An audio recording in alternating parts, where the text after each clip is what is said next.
Salut tout le monde, c'est Cyclisme 3D, j'espère que vous allez bien, moi ça va nickel. Aujourd'hui on se retrouve pour une toute nouvelle vidéo sur la chaîne YouTube et comme vous l'avez vu au titre de la miniature, aujourd'hui c'est la suite de la série. Sur notre pro team du jeu Tour de France 2024, au programme aujourd'hui, c'est les étapes 13 à 15 de notre premier Tour de France en saison 1 avec la Groupama FDJ. J'ai envoyé Romain Grégoire Lavaux, il a pris que un point pour le classement de la montagne. Face à Steven, il a perdu la deuxième difficulté de la journée. Par contre, c'est Madouas qui a pris le dernier point du classement de la montagne, ce qui est intéressant parce que du coup ça lui fait un point supplémentaire dans ce classement qu'on rappelle qu'on joue avec lui. On sera même pas 50 à l'arrivée ici. Les équipes de sprint n'ont pas non plus fait des masses d'efforts, avant que la vidéo commence plus dans les détail, n'oubliez pas de vous abonner, activer la cloche de notification, liker, partager, commenter, de venir me rejoindre sur Insta. Et sur TikTok, c'est Cyclisme 3D, on est bien remonté avec Steffi. Alain Philippe, il a qu'on aimerait recruter l'an prochain, sont à nos côtés. Allez, plus que 5 km pour le peloton. Vous savez qu'on va mettre une attaque avec Stéphane Kung. Certes, c'est des grands boulevards, mais en vrai, tout le monde est fatigué en cette fin d'étape. C'est que Kung, il a pas une énorme accélération, hein, mais ça peut être intéressant d'anticiper un peu le final.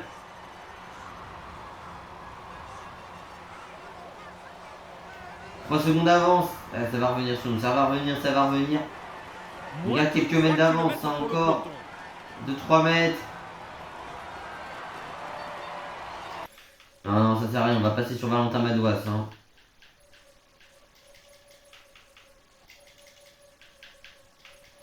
On tente Taekwondo parce qu'on n'aura pas non plus beaucoup d'opportunités que Steffi. Avec Valentin, on est placé. On va remonter ici dans les 2 derniers kilomètres. Encore une fois, Lorenz Pittin ne passera pas une étape de plat. C'est quand même le comble pour un sprinter. Alors, on va lancer Soif Lamouche et Christophe Laporte avec Wout van Aert qui vont lancer leur sprint d'ici.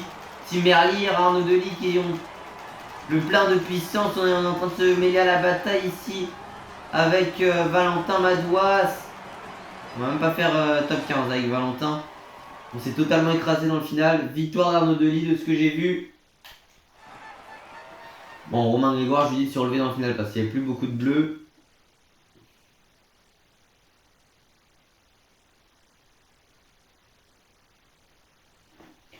Mais encore une fois, on a tenté, on a 2 victoires d'étape sur ce Tour de France. Une dans chacun des 2 derniers épisodes, ce qui est vraiment pas mal.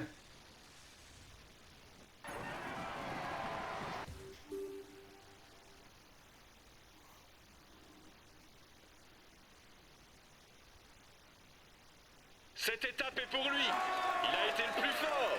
Victoire d'Arnaud Delis, le jaune pour Pogacar, le vert pour Philipsen, le maillot blanc par rouge pour Tobias Arndt-Nielsen et le blanc pour Remco Evenepoel. On a pris avec Valentin Madouas un point qui peut être important en fin de course.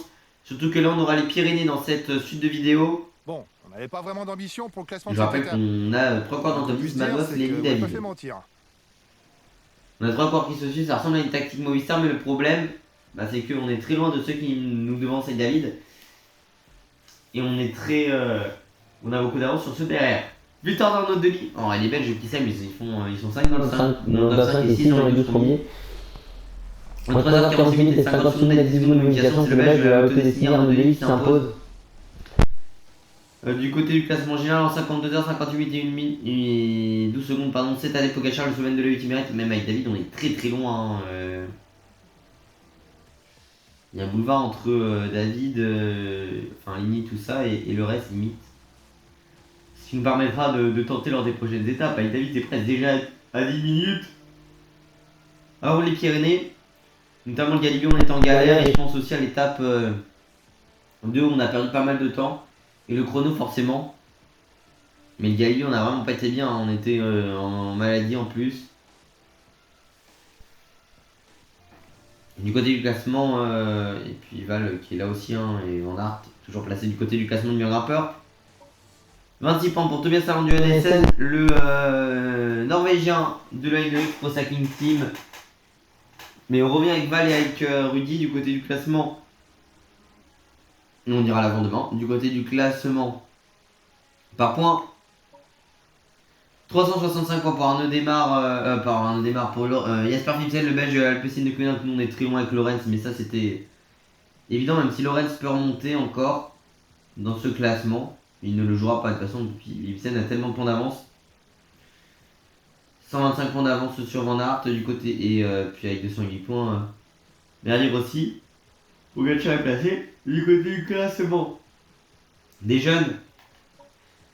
En 52h59 minutes et 37 secondes, c'est Remco Evenepoel, le belge de la Soudal Quick-Step. Et puis du côté du classement, par équipe, c'est notre équipe française de la Groupama MTJ en 159h28 minutes et 14 secondes. Et puis du côté du classement, la combativité, 5011 km d'Eric J, le Canadien de la Israel Première Tech, mais avec Rudy et Val, on va essayer d'aller à l'avant, même si Val n'a pas non plus fait tant de kilomètres que ça, quand on regarde. C'est surtout Rudy qui doit essayer d'aller en récupérer. Mais ça, ce sera dans la suite de la vidéo et de cet épisode du coup. Plus 40 PPC, 733 PPC pour Tadej Pogacar, pour Wout van Aert, pardon, le belge de la Visma Leasebach.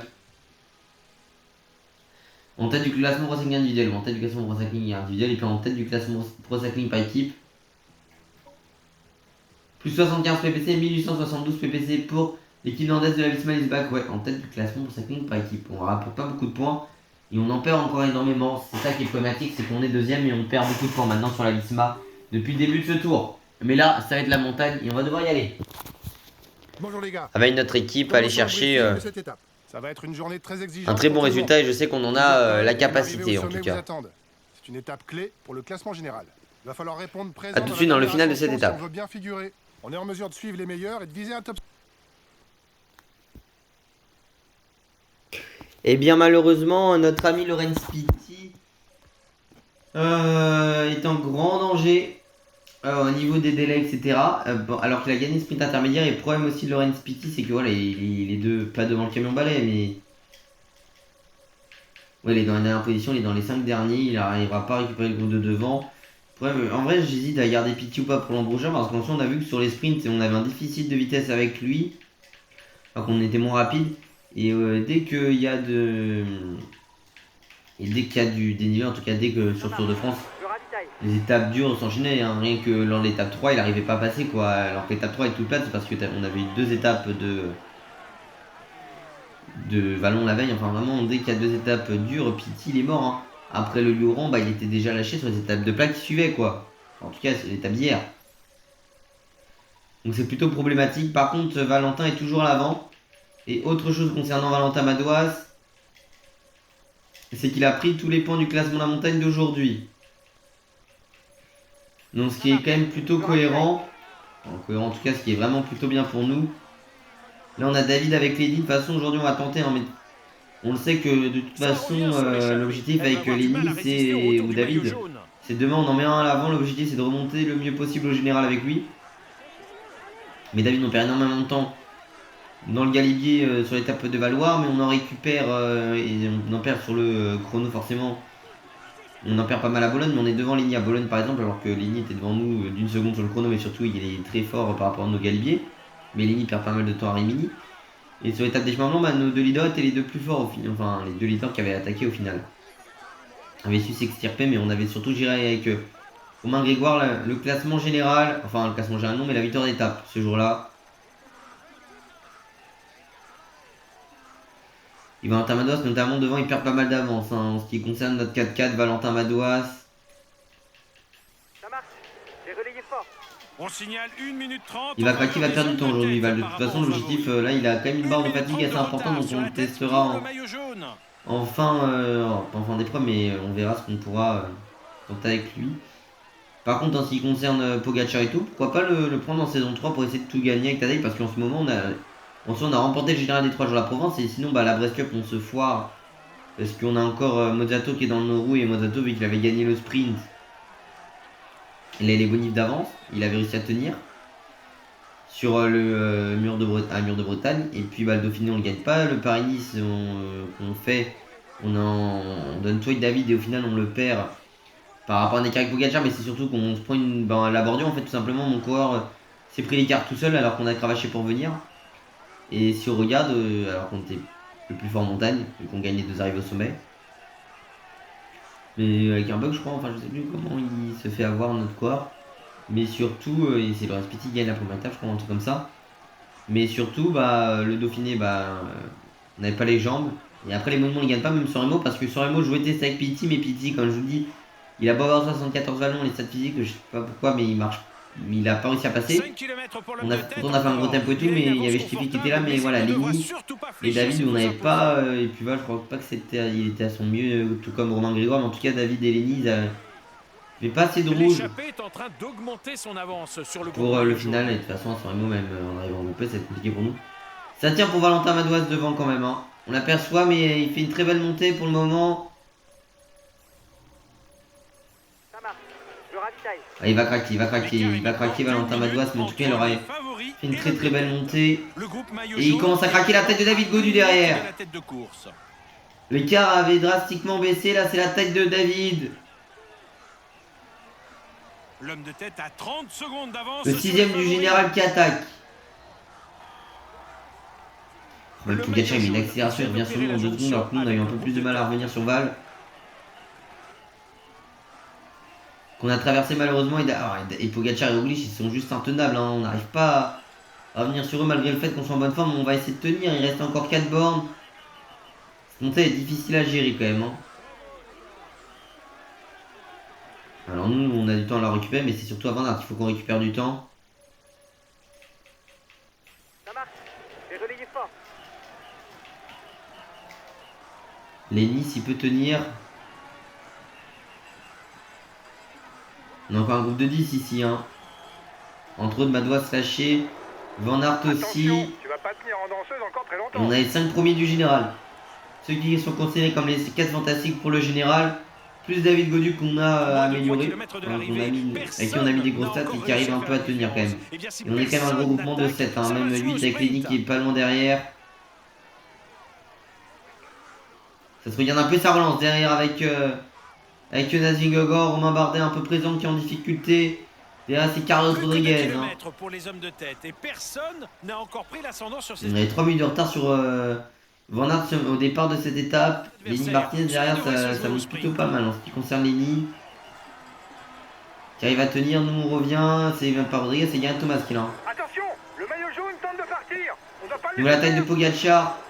Là ça fait du fractionné, c'est ça le problème. Au-delà du fait que ça fasse du fractionné, bah ouais. Il y a énormément d'à-coups, c'est assez difficile, on revient à chaque fois, après ils ont plus de rouge là.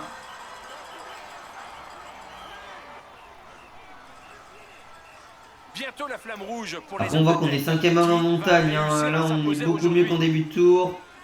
On n'est pas si loin ici sur tu vas nous faire un coup de moins bien. ses potes non mais ses pentes de Saint-Lary. Allez David. Il n'y aura personne pour lancer le sprint derrière, mais on va être trop court au niveau bleu. Hein. T'as l'air d'être dans le rouge. Lève le pied si tu veux pas avoir une défaillance. On a beau tenter de revenir, ça ne marchera pas.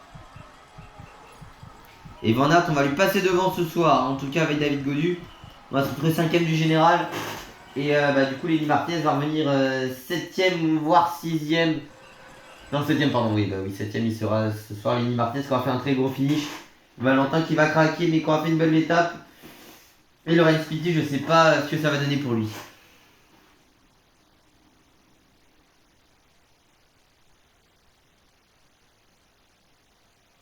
En tout cas, ça passe pour nos autres coureurs évidemment. Et avec Steffi, Romain, Rudy qui va rentrer dans les délais, tout comme Kevin Geniez. Il reste une centaine de coureurs à passer la ligne. Allez, Lorenz. Oui, rentre dans les délais, Lorenz Petit. Mais la prochaine étape, elle va être très difficile.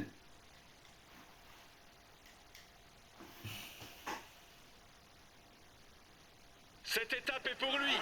Il a été le plus fort. Il est dans une. Pour Pogacar, le vert pour Philipsen, le maillot blanc pour rouge pour Valentin Madouas qu'on prend. Pogacar, le jaune pour Pogacar, le vert pour Philipsen, le maillot blanc pour rouge pour Valentin Madouas qu'on prend ce maillot enfin. Avec 57 points je crois. Et le blanc pour Remco Evenepoel. Bon bah là on sait ce qu'on a à faire, hein. Faudrait clairement être à l'attaque avec David et avec Lenny demain. Visez le top 5 et vous avez fait le boulot, je suis satisfait. On prend le maillot Comme à ce qu'on a poids. fait avec Primoz Super, Roglic les au gars. final, victoire de Tadej Pogacar, le Slovène de la Ultimate en 4h12 minutes et 4 secondes. Avec 10 secondes de bonification pour lui, ils étaient tous en bonne forme. Hein. Même en pic de forme. Oh là là. On se replace dans Val qui perd une place au final. Alaphilippe qui en perd beaucoup aussi. Donc Tadej Pogacar, le Slovène de la Ultimate en 57h18 et 6 secondes est en tête du classement général. Du côté du classement du meilleur grimpeur, 48 points pour Valentin Madouas, pardon. Le français de notre équipe de la Coupe FDJ, oui, 48, putain, je suis con. J'ai dit 57, mais c'était pas du tout. On n'a pas du tout pris 30 points, on a pris 25, oui. Du côté du classement par points, Lorenz Pitti revient très bien au final. Jasper Philipsen, le belge de la LPC Neuquén, qui a 365 points. Et dans ce classement en tête, de lui aussi présent, hein, même s'il est assurant du podium. Du côté du classement, même si Pogacar va être bien dedans, on est passé devant, enfin revenu sur la proche plutôt.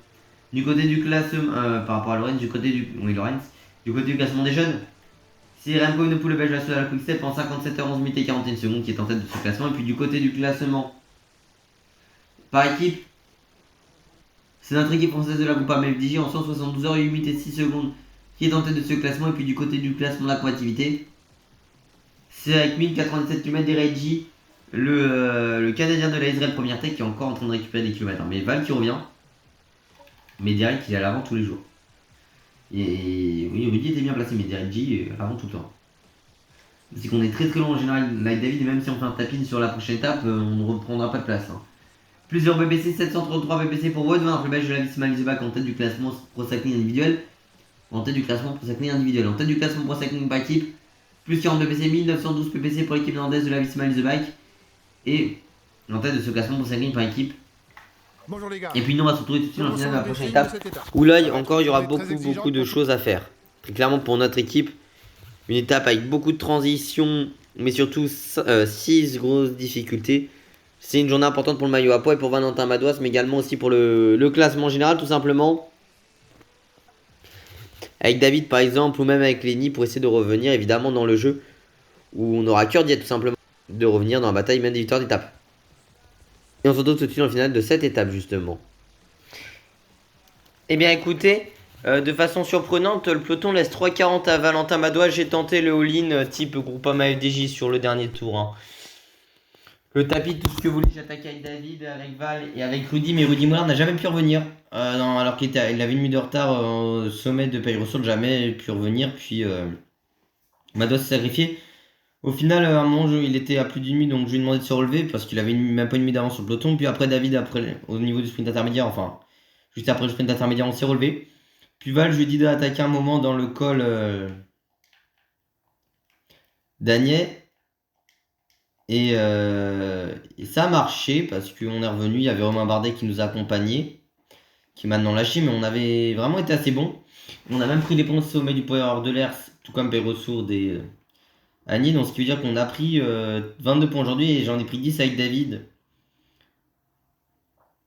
tout à l'heure hein, aussi. Alors la deuxième difficulté du jour.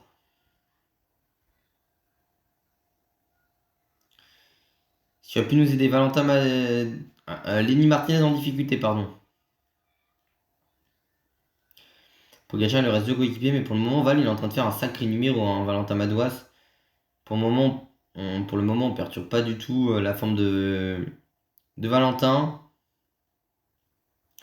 Qui a encore beaucoup d'avance, mais le plateau de base c'est très long et très difficile. Donc il faut faire attention, c'est en 15 km 600 à 7,9% de pente moyenne. On a beaucoup de temps à récupérer, mais après on sait qu'on ne reviendra pas sur ce deux devant. Et puis le problème c'est que là si j'attaque, ça. Déjà, est-ce que j'aurai la barre bleue pour tenir jusqu'au sommet? C'est pas sûr. Et en plus, alors qu'un tête de Tadej Pogacar, ça me ferait tout simplement perdre du temps à mon coéquipier. Ce qui est pas forcément si bien que ça. Avec David, on est obligé de suivre l'attaque. Hein. Mais les mecs, ils sont toujours en danseuse. 600 mètres après l'accélération, c'est fini pour Jean Almeida. Très rapidement. Hein. Pogacar, il a mis une attaque qui est toujours en danseuse d'ailleurs, presque. Hein, depuis. Il a repris une minute, même plus que ça. Avant Tamadas, presque 2. Mais il s'est fait reprendre d'un coup, Val. Hein, même s'il a encore un peu d'énergie à redistribuer, entre guillemets.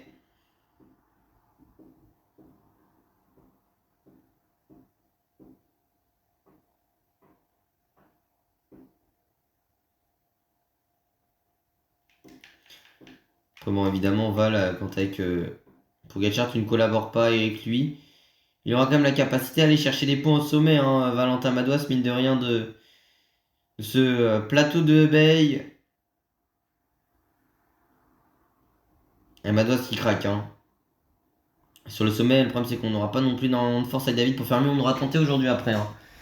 Dès le kilomètre 0, Valentin Madouas sera attaqué. On aura attaqué dès la première rampe de Payro sur avec David. On a fait un énorme relais avec Val dès la première ascension. Mais là avec David on peut pas tenir. On va quand même finir dans le siège quasiment de Remco et Evenepoel.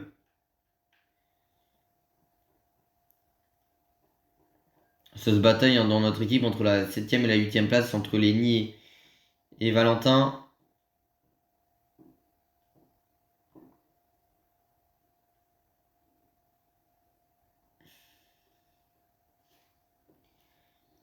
Mais là, est-ce qu'on aura la capacité à pouvoir revenir sur Remco? Je ne pense pas, mais en tout cas, ça aurait été une étape pas ridicule avec David. On aura su bien s'accrocher. On avait une nuit de retard, à un moment, on est revenu, et puis ça a laissé champ libre à Val, qui au final craque sur le sommet, mais qui aura fait une très belle étape et qui va aller chercher pas mal de points en classement de la montagne, même si Pogacar en prend 20. C'est moins que le nombre de points qu'a pris aujourd'hui Val, qui augmente son avance.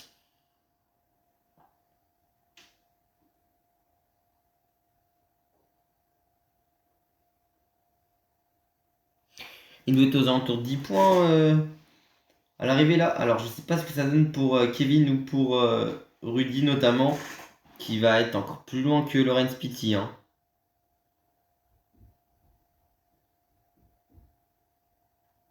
En tout cas, Laurens Pitty va être dans les délais. C'est le cas pour Rudy Mollard.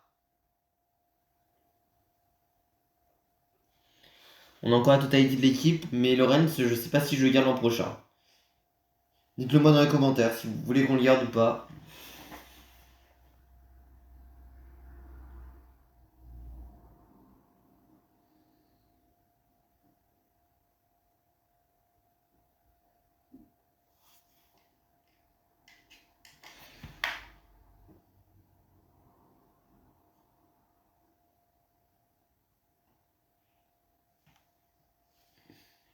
Victoire de Pogacar. Le jaune pour Pogacar, toujours 2 victoires comme IRL au final ici. Le vert pour Philipsen, le maillot blanc pour rouge pour Valentin Madouas et le blanc pour Remco Evenepoel.